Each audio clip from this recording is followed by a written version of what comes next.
Hello guys, good morning. Meron naman tayong bagong gagawin ngayon. Ito. Bali hindi umakyat yung yung piston.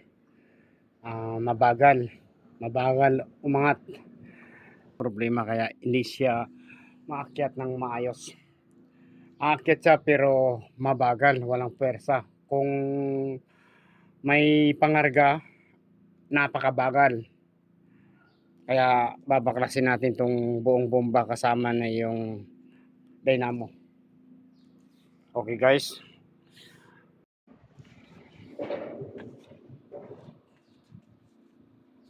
Yeah. You know. Itong laman.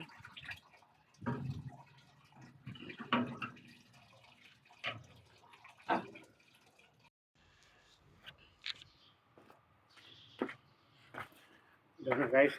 Babaklas na tayo ng bomba.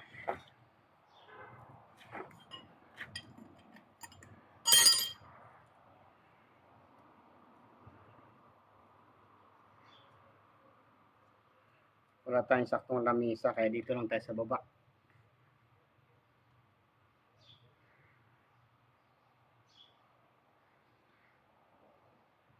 Ito yung check valve. Ito. Pag ito may problema yung o-ring, wala din siyang puwersa. Di aangat. Aangat pero mahina. Pero marami pang dahilan pagka hindi umangat. Maring ito, problema yan sa check valve, sa dynamo, o kaya itong sa bomba. Daming dahilan.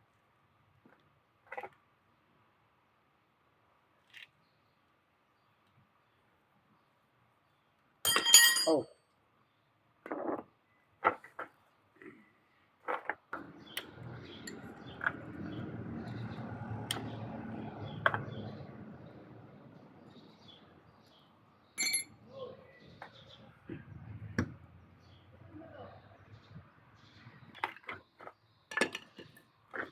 Yan. Bali ang bomba nito malakas pa. Mahalata naman. Sa ikot pa lang. Walang pwersa. Kung makikita nyo.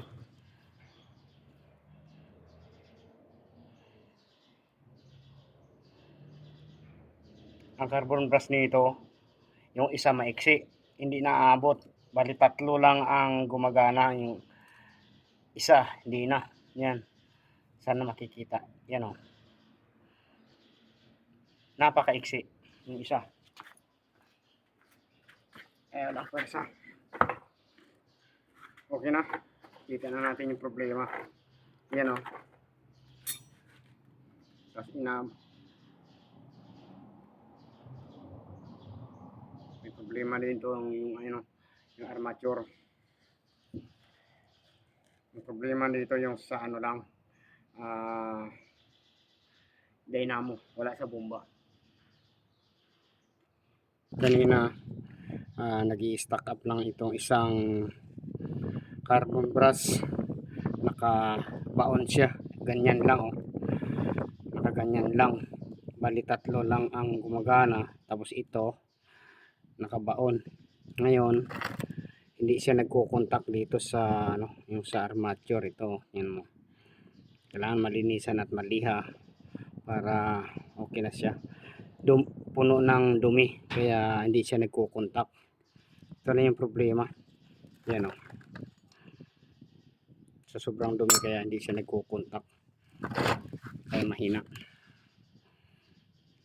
Lilinisan lang natin to. Wala tayong bibilin na spare parts, lilinisan lang, lilihain, ayos na yan, gagana na yan. Okay guys.